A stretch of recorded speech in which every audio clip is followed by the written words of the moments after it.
is Jay Russo, and you're watching InvestComics TV.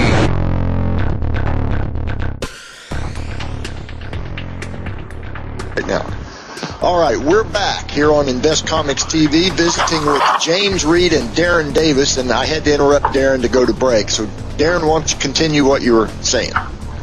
So we were talking about, like, the comics line about the comedians, and we were thinking, like, you know, we were talking about who we're going to do and all this other stuff. Who would you want to see done? If you had your choice, and we won't divulge, but who do you want to see who would you want to see?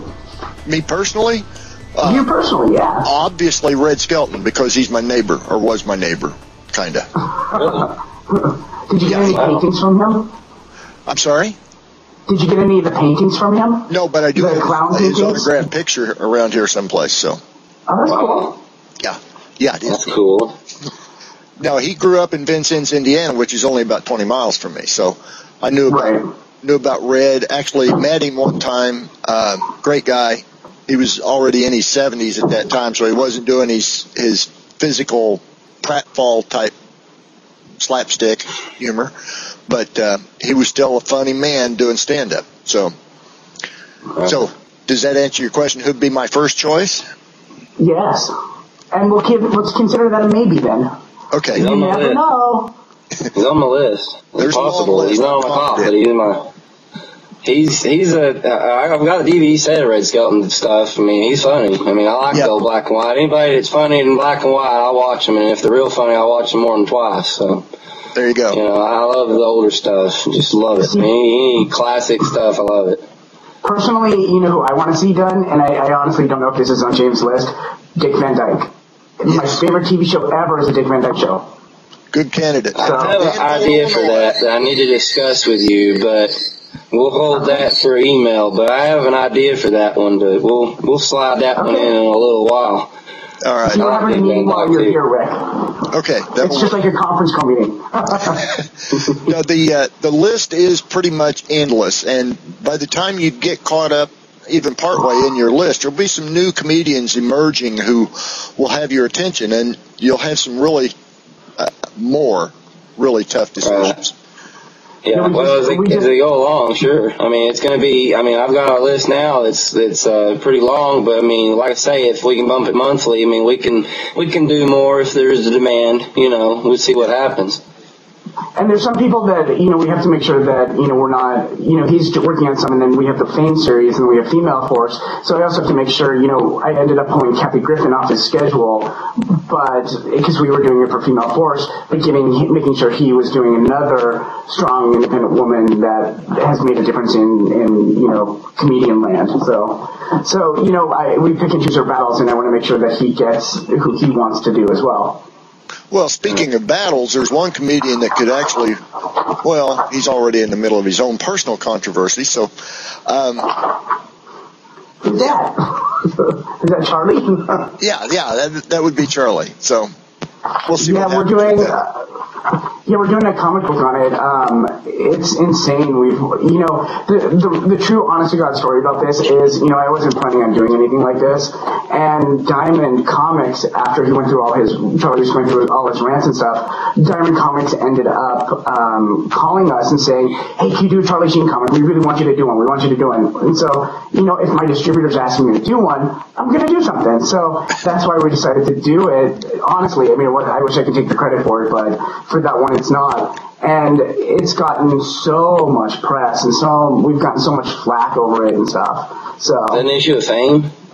No, it's actually called Infamous. It's a new one that's coming out. So biography series called Infamous. Yeah, so it's another. Oh, I know a good one. Lindsay Lohan would be good for that one.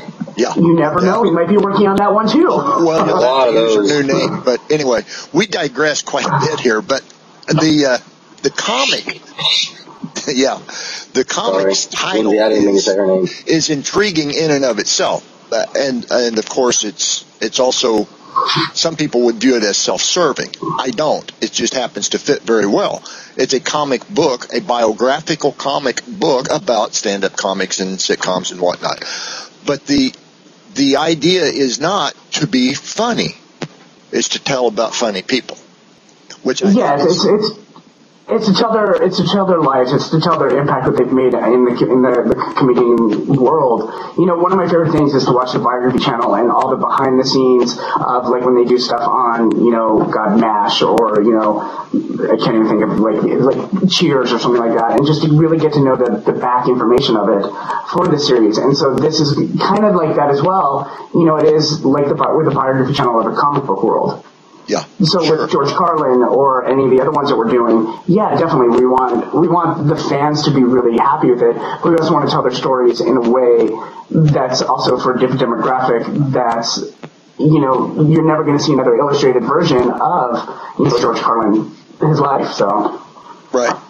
The other thing that comes up is, because you mentioned the biography channel, in a lot of cases, if the biography channel is aware of someone important, whether political, celebrity, you know, whatever, they'll have the biography in the can waiting for some event to happen where that person is elevated into the news for whatever reason, whether they're, you know, doing something stupid or whether they die or something. If they're in the news, it's opportune. Right. And although some of that is possible with this, I don't think that's really where you're going. No, I mean, we announced that we were doing a Ted Kennedy comic the day before he died, and we didn't know he was going to die, and we have to solicit these things 4 months in advance. So there's really got that sometime. Yeah, and it's really hard. To do these so where they're newsworthy. You know, like the Charlie Sheen thing. Hopefully, when the book comes out in July, you know, he's still going to be doing what he's doing, or there'll be some resolution or something. But because these are illustrated, it's really hard. You know, we're not doing a Liz Taylor one, even though we've been asked to do one. We did Michael Jackson, you know, right as 4 months after he died. So it gets really hard. Yeah. I'm sorry. I was going to say I could add that as far as this series goes, though, from the other series, I mean, George Carlin, he died in June 2008. Yeah. And that's the 3-year anniversary of it in June, but I certainly didn't know it was coming out in June, so it wasn't like I was celebrating anything.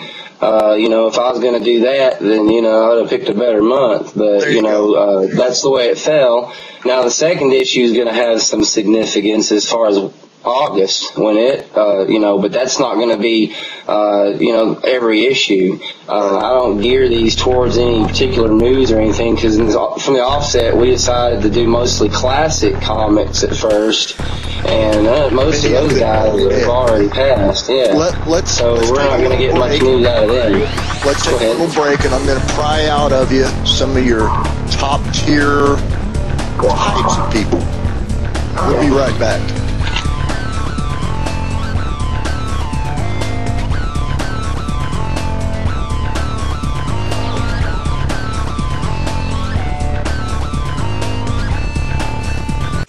Greetings, Earthlings.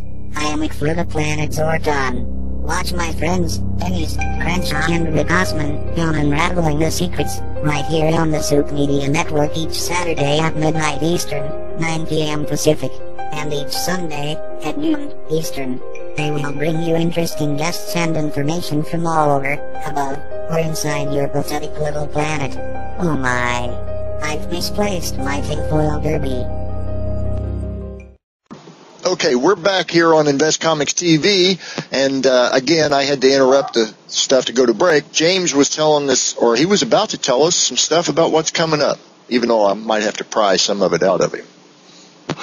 Well, we like to do press releases for most, for all the books, really. Darren, I know, does press releases for the Fame books and everything, so as far as comics go, though, I mean, I'm not going to name any exact what comes next issues or anything. George Carlin's going to be the first issue.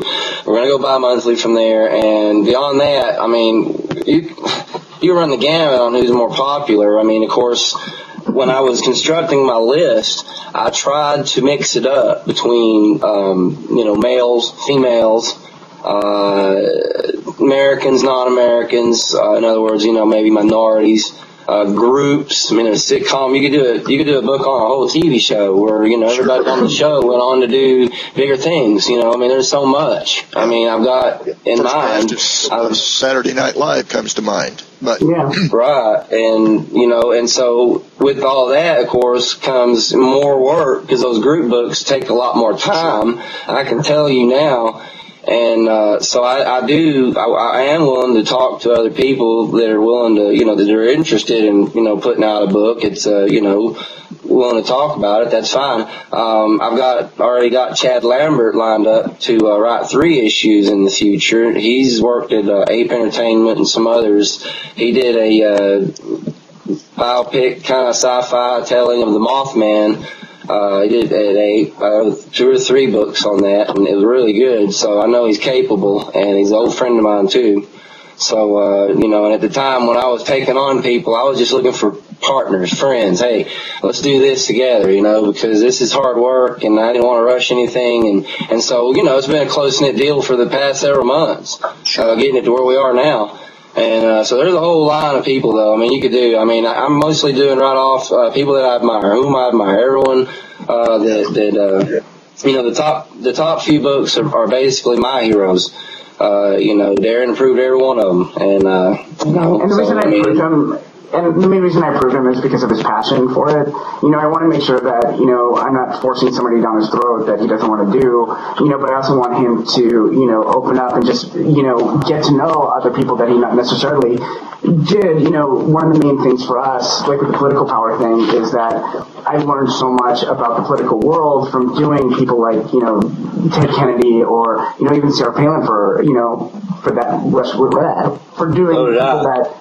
Yeah, and I'm not saying that, you know, I gained a respect for these people, but I've also opened my eyes to new different things. And so hopefully with this, you know, he'll maybe do somebody that he wouldn't even think of and then learn, and then, you know, it's just like anything. So. Yeah, and having an old fart kind of throwing things in there like I meant me, myself, actually. Throwing stuff in there for people that, you know, really funny people that you young guys never heard of, so. Trust me, I know them. My obsession is old TV on DVD, and right now I just finished watching Leave It to Beaver. We do a lot with Shout Factory now, so, you know, I'm getting to see Father Knows Best, and, you know, like the old Lucy shows and all that stuff. So, I'm down south. I'm watching Andy Griffith right now, and I'm loving every minute of it. It's just nip it. Yeah, I'm in early ones too, like season 2, so that's when it was really good, you know. Yeah. So is that? I do watch. Where you're going with some of this? Is it? It's endless. I want to go to issue number 100. That's what I want to do. I want to keep going. I want to do as many of them as people want to hear about. I mean, I'm open. Like I say, I'm not going to do them all by myself. The first few issues I am writing, I'm lettering all of them. Various artists are going to be on board. First, George Carlin issues, illustrated by Indonesian artist who's become a real good friend of mine.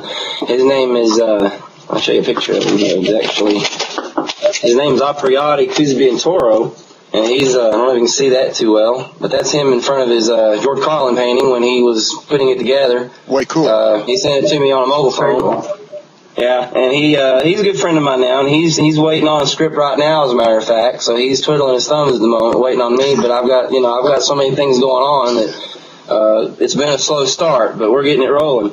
And you know, and I got Drucio Carbajal also doing some artwork on an upcoming issue, and he does a lot of the covers. So I mean, we're wide open right now. And the best thing for me about these is I don't have to deal with them.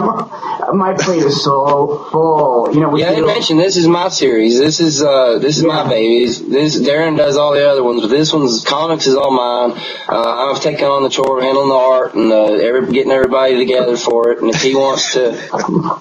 See, my background, I used to work at E! Entertainment Television, so I understand the power of celebrity and, you know, the Fame series and all that stuff. And that, you know, when I was a kid, I used to read Teen Beat magazine, so that's where I really love and got my passion for doing these celebrities, where Jaymes is more on the comic side and knows all about the comedians. So I'm also because I had a rough life and I needed to laugh a lot. I had to laugh all the time. Is when you're ready to do a comic book series about, you know, radio announcers and interview hosts, just let me know. But hey, I've got radio guys on the list. I mean, that's where the first mainstream comedy came from, was the radio. Right. You know, where TV Absolutely. came from. I mean, you know, we're going to be doing, I know a lot of the first issues, some of these people worked in radio, and so you'll see a lot of that. So, you know, there'll be a lot of that going on. Okay. But the most important thing about this series is that it is dedicated to his mom. There you go. To Jaymes' mom. Well, particularly the second issue, we did totally for her. That's she stars in it as a little girl. I won't say who it is, the subject, but my mom stars in the second issue as a little girl. And the artist did it. But yeah, the artist did a great job on it. I won't let it out. All I can say is I love it. It's probably going to be more popular than the first issue to the masses, but George Carlin personally is my favorite. The second issue was my mom's favorite, and we'll put it there, and that's, you know. Cool. How I went with it. But yeah, I've laughed a lot, and it's helped. We need to wrap this one up, guys. I appreciate you being on InvestComics TV. Thank you. Doing a 2-for-1 tonight. It'll actually spread out over a couple of 2 weeks, probably, but we'll see. That's fine. Anyway, congratulations on the new series, and I'll certainly look forward to it in print as opposed to the digital stuff I've seen so far. We'll see you all later. I look forward to showing it to you. Thanks everybody for watching InvestComics TV.